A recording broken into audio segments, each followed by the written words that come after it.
Scott, I'll keep it pretty blunt with you. Is that a case of get the game done, 1-0, and that's it, we're happy? Yeah, I just said to the lads, it's probably one of our best wins as a group in the last 3 years. Obviously, it doesn't need to be explained to too many people that know our squad and know our team. Completely decimated.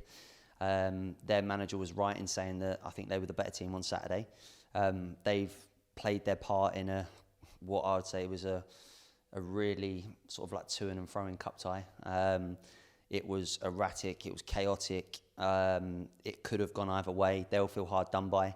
I thought they were very, very good. Even with 10 men, they made it difficult for us and they caught us on the counter a few times.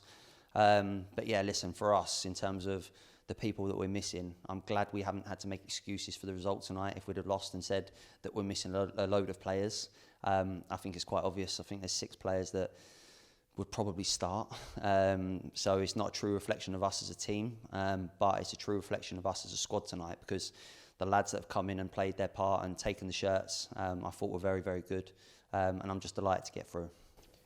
So when you see a red card given in the 7th minute, are you actually happy with that? Do you feel like that's going to actually make things a little bit more difficult? Nah. What we saw, really. At the end in the circle, another thing that I said is that next time someone gets sent off against us, I'm going to ask the ref to leave them on, because I thought we got very frustrated and we were trying to force things. It's never easy against 10. Anyone that's played football knows how difficult it is. They were really well drilled, really well organised. They were hard to break down, and you could see the frustration in the group, myself included. Every single player was trying to force things. I think we needed half-time just to settle us down and have a conversation. And the words and the messaging at half-time was very good. Yella and Casey spoke, I didn't speak, because they could see everything from the side, and everything they said was spot on, and I didn't need to say anything. So that's the first time that I've not spoken at half-time, because I thought the messaging was very good. And then second half, I think we were a bit more patient in our play, but also at the same time, we were quite open at times when we did lose it. So I think that's what you get with maybe a younger, inexperienced group. At times, we were trying maybe to do some naive things in the second half, and we almost got countered a few times. But listen, overall, it was all about the result, not the performance. Cup football's about winning. But hopefully now we don't let ourselves down in the next round. I'm just delighted that we've got through for the fans, for the club, and for the boys. Yeah, it took a while, didn't it, into the second half, but it was one of those youngsters off the bench that we've already seen a little bit of last year in the Mecca to obviously assist the winner from Mikowski. What did you make of him off the bench, and then is that likely with a view to maybe we'll see a little bit more of him? Yeah, Mex has been probably hard done by because he's been on a contract, he's not made many of the squads, and he's not played for a long time. So he's probably lacking minutes, maybe lacking sharpness. But listen, when he came on for a little cameo appearance, he done very, very well. Could he start and play at the tempo that we need him to play at for 90 minutes at the moment? Probably not. Whereas Josh Adepoju has been playing for Langley. He's been getting games and minutes. But listen, Mecca tonight, I'm really pleased for him. He's probably been beating himself up a little bit. He's probably hated me, and I just told him that. But when you get your opportunity, the only thing you can do as a young player is take it, and he's certainly done that tonight. And I know what it's like to be a young player. I used to go home and moan to my parents about why I wasn't playing.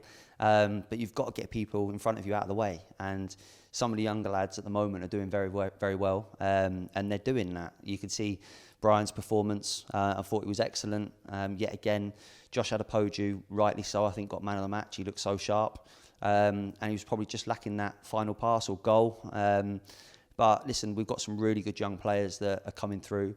Are they going to play week in, week out? It's going to be difficult, of course it is. It's about sort of bedding them in and giving them minutes here and there and taking them out, putting them back in again.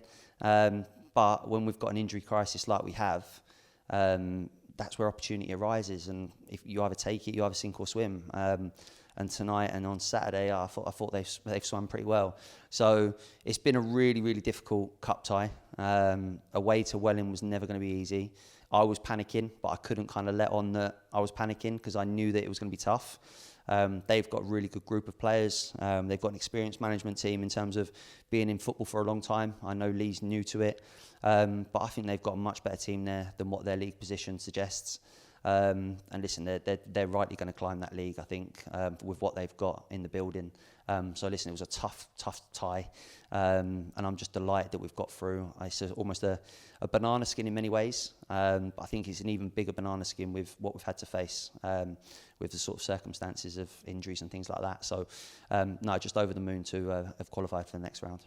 Yeah, as you've said, some of those youngsters taking advantage of what is now a very massive injury list. I just wanted to ask you if we could just go through the situations with all those players that are currently in the medical room. Yeah, so Reece has had a scan, is possibly waiting for an injection. Kiki's just started walking with no pain, but could be another couple of weeks. So could Reece. Tyrese obviously popped his shoulder on Saturday. Jaden had a rolled ankle. Jared's got a hip flexor problem. And Jordan Greenidge popped his calf or pulled his calf in training on Thursday. So I think that's the 6 of them. Henry's played tonight, and I've had to beg him to play. He's not fit. But Henry's Henry. He'll always sort of go to war for you. But he was meant to do 60 minutes and then take him off to protect him for Saturday. But yeah, listen, it's one of those things. We've been really, really lucky with injuries over the past few years since I've taken over. But one like this, it's really frustrating. Of course it is, especially with a really tough game coming up on Saturday, a physical side. You can see how young we are. We're quite small at the moment. Every ball that comes into our box, you're looking at who's our sort of leaders, who's going to go and win it. We're missing Tyrese, Kiki, Reece, Jordan, who are probably 4 of our best attackers of the ball. So it is what it is. It is what it is. A few clubs are facing the same problems at the moment, and like I said, it gives opportunities to others, which is part and parcel of the game. So I'm not going to moan. It would be nice to have them back, but they've got to come back when they're ready and when they're fit. Obviously now our heads turn back to league action again. You've already just briefly mentioned their Hornchurch coming up on Saturday here at Arbour Park. Obviously they're still unbeaten in the league as well. What are your thoughts obviously ahead of that with what you've already mentioned, the depleted side and probably a few tired legs after tonight as well? Yeah, no, that was draining. I think that's our 7th game in 24 days. I think I counted earlier, which is a lot with a relatively small squad. But listen, I like those games against Hornchurch. Nobody expected us to beat Ebbsfleet, and we did it. We can go into Saturday with a lot of confidence after tonight. And like you say, at some point they've got to lose a game of football. They've got an unbelievably good manager, someone that I've gotten really well with and I respect highly. They've got a really good group of players, but what have we lost? 6 games in 53, 54 here. So I'm not going to tempt fate or anything. We are going to lose more games, of course we are. It might be Saturday, but we back ourselves against anyone that turns up here. We beat them twice last year, but that counts for nothing because they've got a relatively new squad as well. They've recruited extremely well, as you can see, the reason why they're top of the table. So I'm looking forward to it now, but we've got to rest and recover very, very well and very quickly before Saturday. Going into extra time tonight as well is important that we avoided that. We didn't need any extra minutes. So overall, really positive night. A frustrating performance, probably quite boring for the fans, but I'm not going to apologise for it. I'll be honest, it was just about qualifying. I'm just delighted that we've got through and we can look forward to a game against Bedfont, who we've got a really good relationship with them in terms of their management team. So it'll be nice for Jared to go back to his old club as well, be played in good spirits hopefully. But another tricky test on 3G away at Step 4. So we won't be thinking that we're into the next round for sure. It's going to be extremely tough, as the FA Cup is, and hopefully we're not going to be on the end of a banana skin. Brilliant. Thank you, Scott, for the time you've given us and obviously for the win this evening, and we'll see you back here at Arbour Park on Saturday for Hornchurch. Yeah, thanks, Connor. I think the other thing as well, it's important to acknowledge the fans that have gone to Welling on Saturday, come here tonight and obviously spent more money in the replay. Sorry that we've had to bring it to a replay and obviously take some money out of your pockets, but 450 I think is a good turnout for a Tuesday night last minute game, and like their support doesn't go unnoticed, and it's massively appreciated. So thanks to those guys that have done both games and the ones that have come purely just for tonight as well. Brilliant. Thanks, Scott.